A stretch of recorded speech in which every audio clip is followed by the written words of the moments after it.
Mesdames et messieurs, merci d'avoir choisi Canal Congo Télévision pour vous informer dans le cadre de cette grande édition du journal. Vous le savez pertinemment bien que le mouvement de libération du Congo, cette partie politique chère à Jean-Pierre Bemba Gombo, organise du 28 au 30 septembre 2023 son congrès qui coïncide avec le 25e anniversaire de l'existence de ces partis politiques. C'est dans cette optique que toutes les batteries sont mises en marche pour la réussite de ces doubles événements. La confirmation avec l'honorable Mohamed Boulé, secrétaire général adjoint en charge de l'idéologie de cette formation politique chère à Jean-Pierre Bemba Gombo. Suivez. Le mouvement de libération du Congo, parti cher à Jean-Pierre Bemba, tiendra à la fin de ce mois de septembre 2023 son congrès. Un moment historique qui coïncide avec la célébration du 25e anniversaire de la création de ces partis. Des réunions préparatoires sont organisées ça et là pour la réussite de ces grands événements. Le député national, l'honorable Mohamed Boulé, est secrétaire général adjoint de ces partis.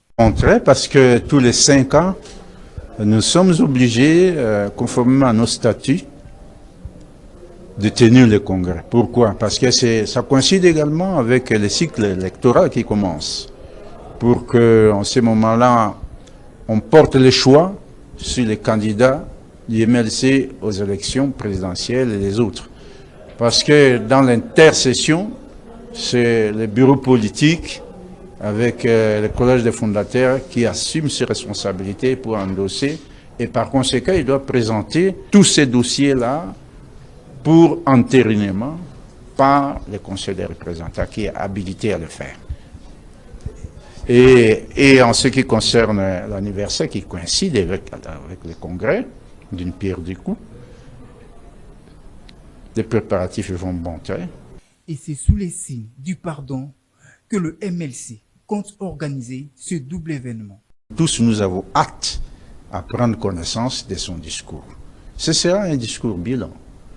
Il a été 10 ans loin de nous, et c'est le moment de s'exprimer. Quand il est revenu, il a bien dit qu'il pardonnait tout le monde. Il est revenu, il pardonnait tous ceux qui, de près ou de loin, ont contribué à cela. Et je crois que c'est le moment le plus fort. À titre de rappel, ce congrès, une véritable autopsie du parti de Jean-Pierre Bemba, permettra aux sympathisants, membres et cadres de ces partis d'être fixés sur les candidats présidents de la République de ces grands partis. Dans un autre chapitre, au Nord Kivu, les autorités provinciales ont signalé ce mardi, lors du Conseil provincial de sécurité, la présence des espions rwandais porteurs des cartes d'électeurs congolais qui sont à la frontière congolaise. Elle note également des agitations dans les zones occupées par le M23, agitations accélérées après le refus de Kinshasa de dialoguer avec ces groupes rebelles. Le FARDC déclare rester en alerte dans le respect strict de cessez-le-feu. Suivez. La déclaration du président de la République, chef de l'État, commandant suprême des forces armées et de la police nationale congolaise à la tribune des Nations Unies faisant état du refus de dialogue avec le M23-RDF, ces derniers s'illustrent par beaucoup d'agitation et commencent à réoccuper toutes les positions jadis abandonnées. Il a été aussi constaté par les services que plusieurs traversées des citoyens rwandais possédant des cartes d'électeurs congolaises et soupçonnés d'espions envoyés par le Rwanda sont en vogue ces derniers temps à la frontière congolaise.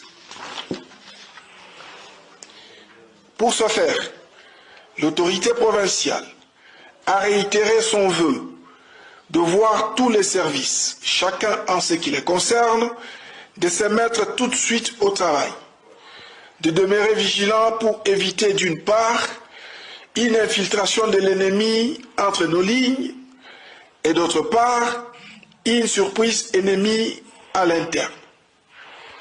Il a ensuite ordonné que l'EAC-RF et le mécanisme conjoint de vérification élargi soient informés de cette violation à répétition du cessez-le-feu.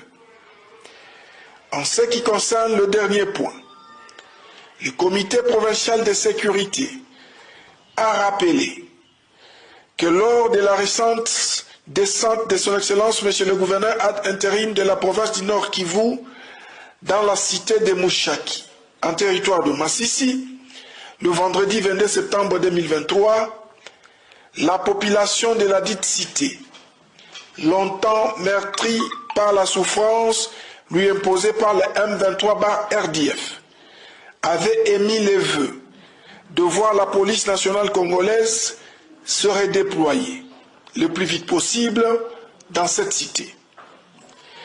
Au regard de cette demande pertinente, l'autorité provinciale a instruit le commissaire provincial de la PNC de prendre toutes les dispositions pour que ce redéploiement soit effectif.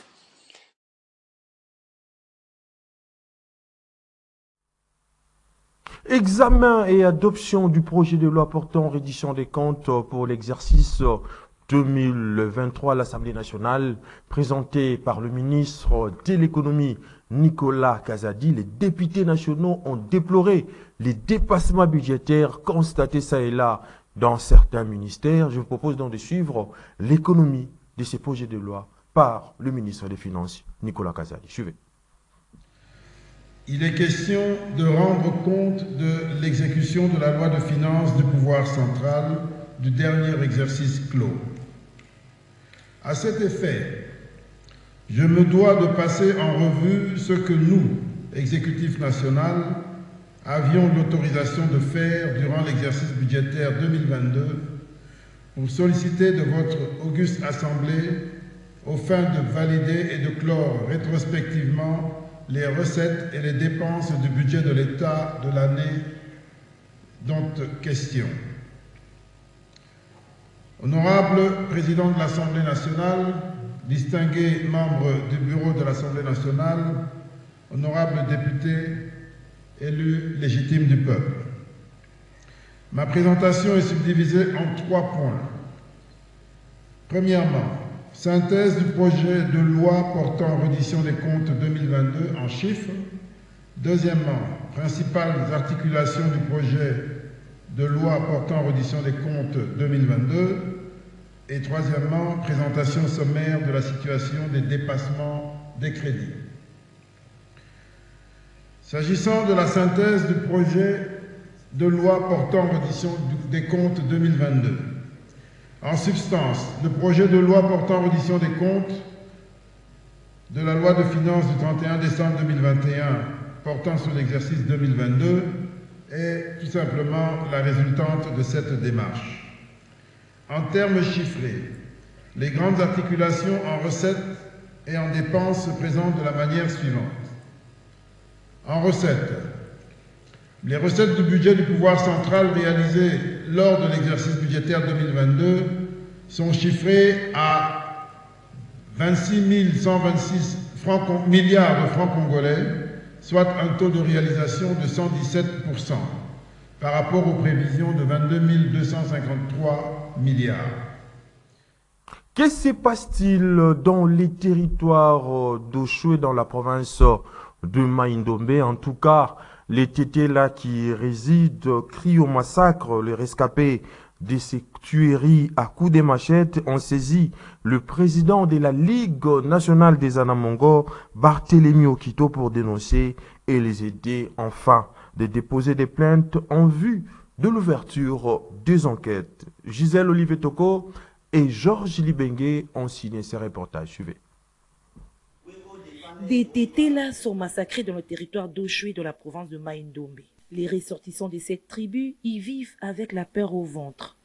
Chaque jour qui passe, ils sont tués à coups de machette notamment. Des actes odieux qui se produisent dans la province de Maïndombe, où il y a eu massacre, explosion, incendie des maisons, violence et meurtre de plusieurs originaires de la province de Sankourou, que nous voyons jusqu'à présent il y a un silence radio. Dans mon agenda, je vous dis, dans mes précisions, là où j'ai vu des familles victimes, je n'ai pas moins de 25 familles, mais je vous dis, il faut à l'État de mener des enquêtes. Il y a plus de centaines de tétés là qui sont tués dans ces coins de la République. Quelques victimes rescapées de ces massacres ont saisi une bienfaiteuse, Cécile Edungu, membre de la Ligue nationale des Anamongo, qui, à son tour, les a conduits auprès du président de la LINA, Barthélemy Okito, pour dénoncer ces tueries qui risquent d'exterminer les tétés là à Oshwe de Maïndombe.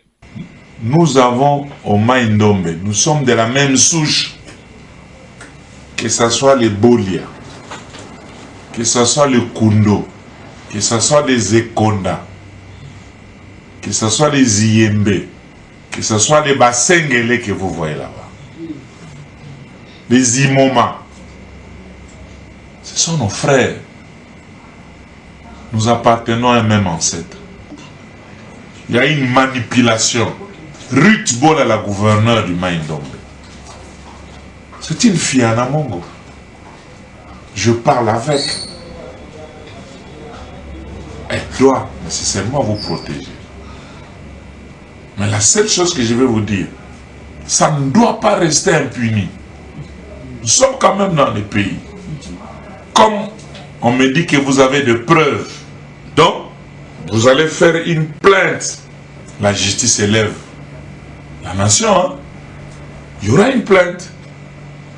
Il y aura des enquêtes.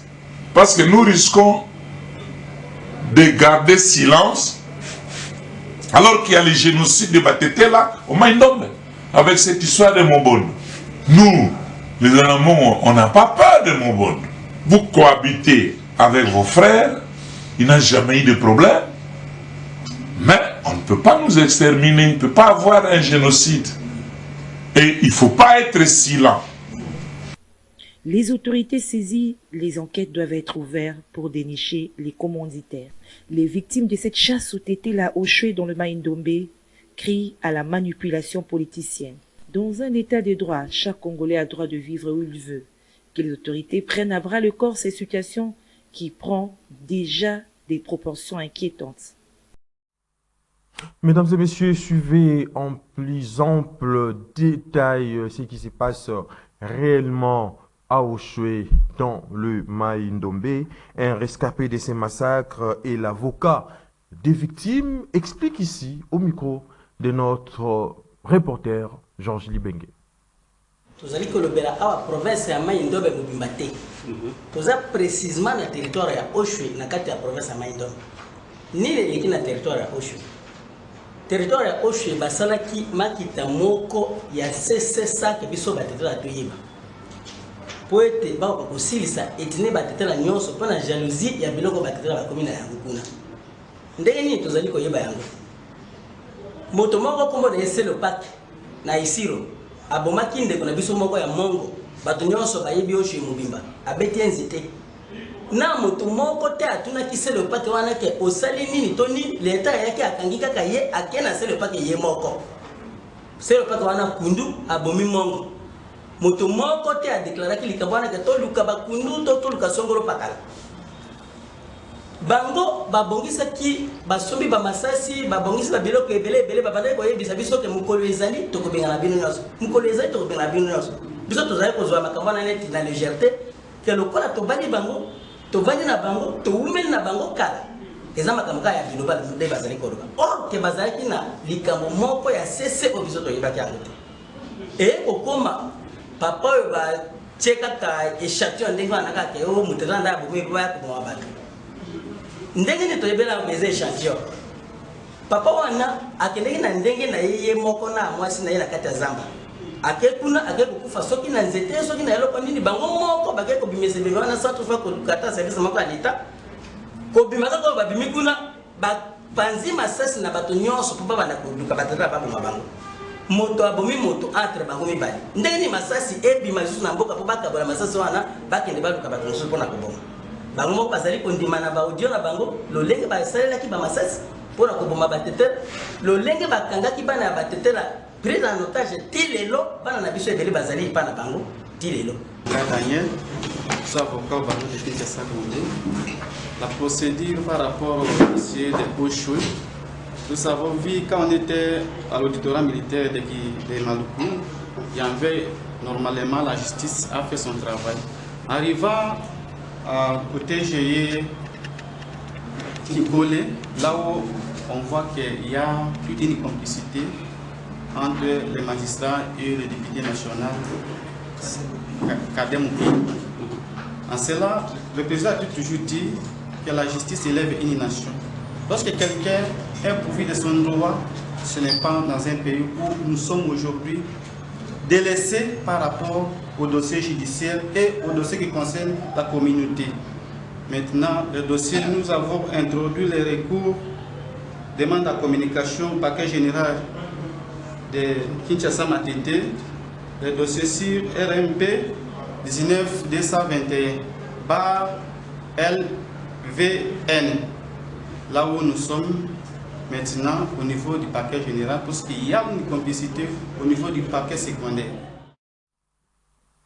Tout à fait autre chose à présent. La deuxième journée nationale des vaccinations contre la poliomyélite qui concerne les enfants de 0 à 5 mois. Les coups d'envoi a été donné ce mercredi 26 septembre 2023 au rond-point Bakayaou. Nous sommes là dans la commune de Bandalunga. À travers cette journée, le ministère de la Santé publique, Hygiène et Prévention avec ses partenaires veulent donc atteindre le seuil de 100% d'enfants vaccinés. Témoin de l'événement aussi les cas et Fiston Mavoula. C'est ce mercredi 27 septembre 2023 qu'a été donné le coup d'envoi de la deuxième phase des Journées nationales de vaccination contre la poliomyélite organisée à Kinshasa par le ministère de la Santé avec l'appui des partenaires dont l'UNICEF et l'OMS. Pour assurer une bonne sensibilisation des parents à faire vacciner leurs enfants de 0 à 59 mois contre cette dangereuse maladie, un sketch a été présenté au public avec un message vantant les bienfaits de la vaccination chez l'enfant comme étant la seule alternative de protection et du renforcement de l'immunité des tout petits. S'exprimant au nom du représentant de l'Interagence, Dr Joao Luvunga, coordonnateur de l'initiative mondiale pour l'éradication de la poliomyélite, a indiqué que la vaccination est le moyen le plus sûr et efficace contre cette maladie. Le mettre à l'abri de cette maladie et leur assurer un avenir meilleur.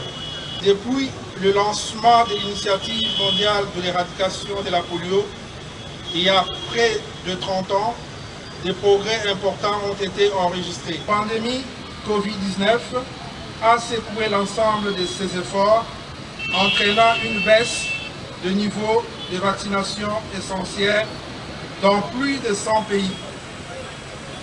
2 millions d'enfants ont ainsi été privés de vaccins de routine et la RDC n'a pas été en reste. Dans son mot de circonstance au nom du ministre de la Santé empêché, Maître Benoît Pinda a rassuré que des dispositions ont été prises pour faciliter la vaccination dans plusieurs coins. Vu de tous ces éléments, la polio constitue une réelle menace pour la vie. La RDC et la ville-province de Kinshasa en particulier, à cause d'une circulation intense des populations et de la proximité de la capitale de la République sœur du Congo. Quoique nous ayons réalisé d'énormes progrès dans la lutte contre la poliomyélite à Kinshasa, les différentes analyses de qualité montrent qu'il existe encore des enfants non ou insuffisamment vaccinés en routine au vaccin polio oral, raison pour laquelle on offre à cette seconde opportunité pour récupérer le retard chez les enfants en conflit avec le calendrier vaccinal. Sur ce, je lance officiellement la deuxième phase des Journées nationales de vaccination contre la poliomyélite dans la ville-province de Kinshasa. Et pour joindre l'utile à l'agréable, quelques enfants des ménages environnants du lieu du lancement de cette campagne de vaccination ont reçu leur dose de vaccin contre la poliomyélite. L'avenir Éthiopie sur son croisement avec L'avenue Victoire dans la commune de Kasavubu se trouve donc dans un état de délabrement trop avancé. Les habitants de ces quartiers alertent donc les autorités urbaines en vue de sa réhabilitation. C'est un constat établi par Strak Ngimbi. L'opération Kinshasa Zéro Trou lancée par le gouvernement congolais est perçue comme un mythe par la population de la commune de Kasavubu. Tenez par exemple ici sur le croisement des avenues Victoire et Éthiopie, on peut apercevoir un trou béant traversant la chaussée qui perturbe non seulement la circulation des véhicules, mais est aussi à la base des embouteillages et incompréhensions entre motards et passants, d'où ces cris d'alarme des usagers de cette route à l'endroit des autorités pour une solution rapide.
Espérons que ces cris d'alarme de la population de la commune de Kasavubu retiendra l'attention des autorités compétentes.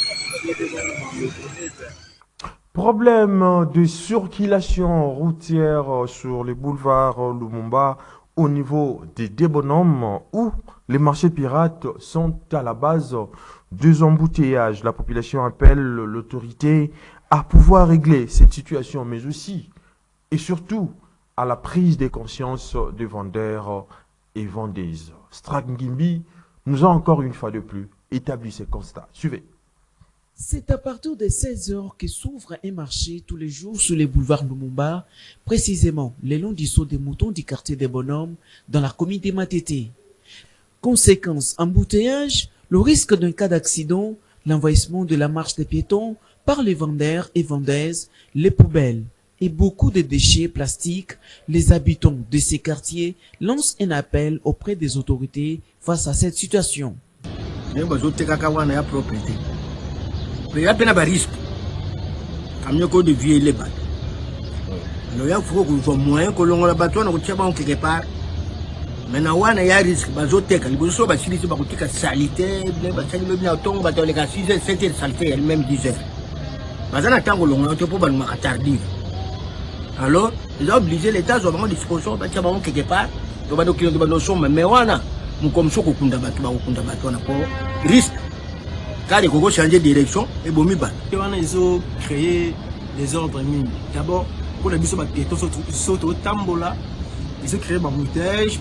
Et ensuite, c'est un moto, même piéton, à l'est pour nos tambola. Deuxièmement, il y a un boulevard, c'est exposé que sous un mobilier.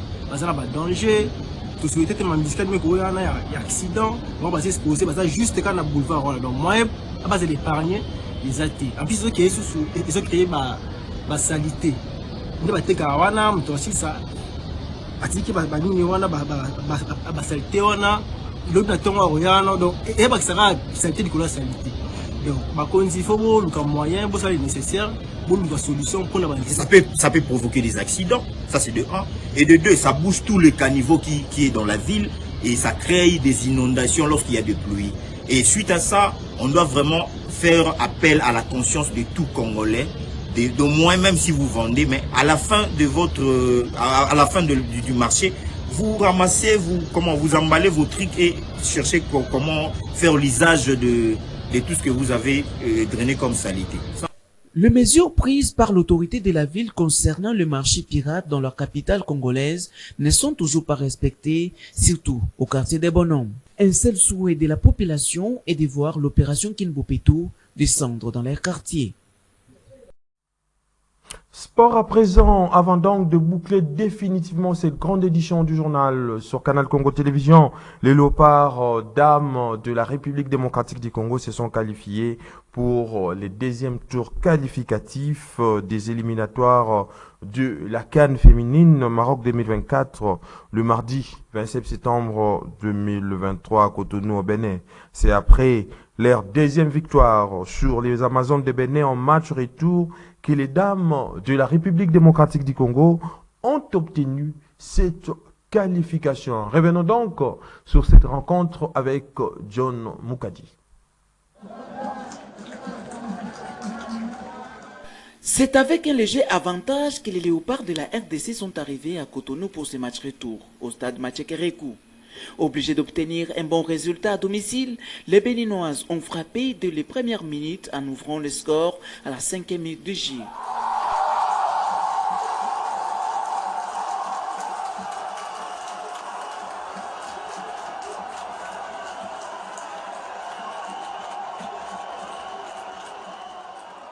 Contraintes de tout refaire sur les champs, les léopards dames ont attendu une demi-heure de jeu pour rebondir. Merveille Kanjinga, joueuse du tout-puissant Mazembe de Lubumbashi, profite d'une incompréhension dans la défense béninoise et égalise pour la RDC. Après seulement 3 minutes de jeu, Naomi Kabakaba, vedette de la double confrontation, donne l'avantage aux visiteuses du stade Matchekerekou grâce à une tête magistrale.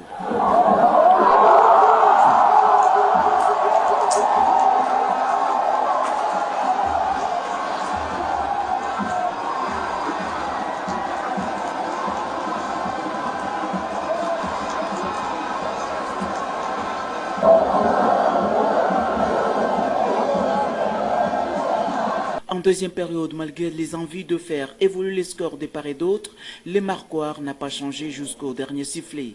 2-1, la RDC bat le Bénin comme au match aller à Kinshasa, ce qui fait 4-2, score cumulé. Ainsi, les léopards dames s'est qualifié pour le deuxième tour de ces éliminatoires où la RDC sera confrontée à la Guinée équatoriale. Mesdames et messieurs, voilà qui met fin à cette grande édition du journal sur Canal Congo Télévision, coordonnée par Gisèle Olivier Toko, réalisée par Christian Banjolo. La prise de vue a été assurée par Olivier Longwango à l'Ernan, ainsi qu'au concours rédactionnel de Canal Congo Télévision. Je vous dis donc merci de l'avoir suivi avec le même plaisir et le même désir. Mais d'ici là, portez-vous bien et bonne suite de programmes sur votre chaîne. Prochain rendez-vous est pris donc demain dans le même air et dans la même chaîne.